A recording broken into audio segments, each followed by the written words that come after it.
وادی کشمیر کے کئی علاقوں میں برفباری، سری نگر شہر میں بھی چلے کلاں کی کل ہوئی تھی پہلی برفباری، جموں سری نگر قومی شاہراہ مسلسل بند۔ وادی میں مکان باغات پر چھائی برف کی موٹی چادر، تازہ برفباری نے ماحول کو خوشنما بنایا۔ جموں کشمیر نیشنل ہائی وے پر برفباری سے آمد و رفت متاثر، رات بھر برف ہٹانے کا کام رہا جاری، جلد آمد و رفت بحال ہونے کی امید۔ وادی کشمیر میں برفباری سے خشک ٹھنڈ کی لہر ختم، درجہ حرارت میں ہوا اضافہ، برفباری سے کہیں خوشی تو کہیں غم۔ ضلع انتظامیہ شوپیاں نے تاریخی مغل روڈ کو ٹریفک کے آمد و رفت کے لیے کیا بند، حالیہ برفباری کے بعد ضلع انتظامیہ شوپیاں کا فیصلہ، ڈی سی شوپیاں نے تیاریوں کا بھی لیا جائزہ۔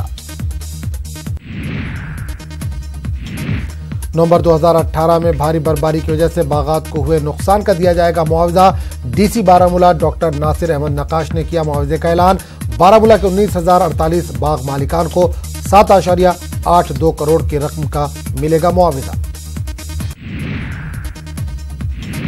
محکمہ پبلک ہیلتھ انجینئرنگ کے چیف انجینئر عبدالواحد کا دعویٰ، منفی درجہ حرارت میں پانی کی سپلائی آسان نہیں، پینے کا صاف پانی فراہم کرنے کے لیے تندہی کے ساتھ کیا جا رہا ہے کام۔ قصبہ بیروا اور اس سے متصل کئی گاؤں میں پینے کے پانی کی قلت، لوگوں کا مسلسل احتجاج، محکمہ پی ایچ ای کے عدم دلچسپی کا الزام، ضلع ترقیاتی کمشنر بڈگام ڈاکٹر سریش اصغر نے بیروا میں پانی کی قلت کو دور کرنے کا کیا وعدہ۔ ضلع انتظامیہ شوپیاں نے برفباری سے پیدا شدہ صورتحال سے نمٹنے کے لیے خصوصی کنٹرول روم کیے ہیں قائم، برفباری سے میوہ کاشتکاروں کو کچھ راحت۔ گزشتہ روز کھاسی پورہ ترال میں ایک سکھ نوجوان کا قتل، نامعلوم بندوق برداروں نے سمرنجیت سنگھ پر نزدیک سے چلائی گولیاں، مختلف حلقوں نے کیا غم و ماتم کا اظہار۔ گزشتہ روز سری نگر کے جامع مسجد میں کیا گیا یوم تقدس کانفرنس کا انعقاد، مختلف مذہبی اور دیگر جماعتوں کے نمائندوں نے کی شرکت، کہا جامع مسجد کے ممبر کی بے حرمتی نہیں کی جا سکتی برداشت۔ ریاستی کانگریس کے صدر غلام احمد میر نے بنایا محبوبہ مفتی کو تنقید کا نشانہ، کہا اپنی ساکھ بچانے کے لیے اپنا رہی ہیں کوئی بھی حربہ، کہا ملیٹنٹوں کے گھر جا کر بہا رہی ہیں مگرمچھ کے آنسو۔ ملیٹنٹوں کے گھر جانے کے معاملے پر ٹویٹر جنگ، عمر عبداللہ اور محبوبہ مفتی کی ایک دوسرے پر الزام تراشی، عام شہریوں کے ہلاکت کے لیے ٹھہرایا ایک دوسرے کو ذمہ دار۔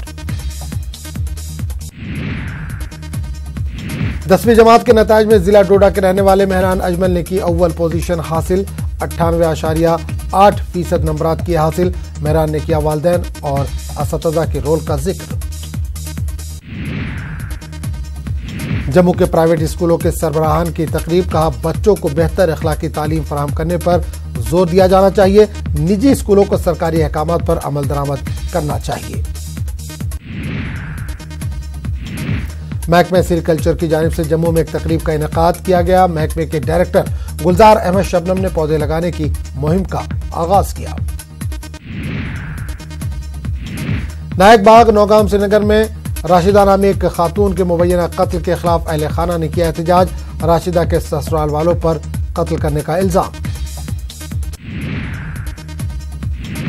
پلوامہ کے چھان محلہ اور میر محلہ کے آبادی نے محکمہ بجلی کے خلاف احتجاج کیا، 100 سے زائد کنبوں کے لیے نصب بجلی ٹرانسفارمر اکثر خراب ہونے سے یہ علاقے بجلی سے ہے محروم۔ کشتواڑ کے ڈول علاقے میں لوگوں نے ضلع انتظامیہ اور تعمیراتی ایجنسی افقان کے خلاف احتجاجی مظاہرہ کیا، مظاہرین کا کہنا ہے کہ ایجنسی غیر مقامی افراد کو کام فراہم کر رہی ہے۔ رہبر کھیل کی سلیکشن لسٹ جاری ہونے کا معاملہ، فہرست سے خارج افراد نے کیا سلیکشن کمیٹی کے خلاف احتجاج، منظور نظر افراد کو منتخب کرنے کا لگایا الزام، گورنر اور انتظامیہ کو معاملے میں مداخلت کرنے کی اپیل کی۔ احمد آباد میں انٹرنیشنل کراٹے چیمپئن شپ منعقد، ضلع بڈگام سے تعلق رکھنے والے 5 کھلاڑیوں نے سونے کے تمغے جیتے، گھر پہنچنے پر کھلاڑیوں کا والہانہ استقبال کیا گیا، کھلاڑیوں میں 12ویں جماعت کے انیسہ بھی شامل۔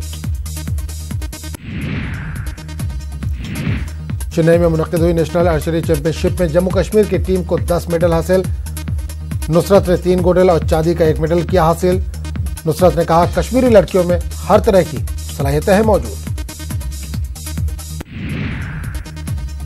جموں میں منعقد ہوا 2 روزہ قومی ڈانس چیمپئن شپ، مختلف ریاستوں سے تعلق رکھنے والے بچوں نے کی شرکت۔ Dance sports council of India کے زیر اہتمام کیا گیا پروگرام کا انعقاد۔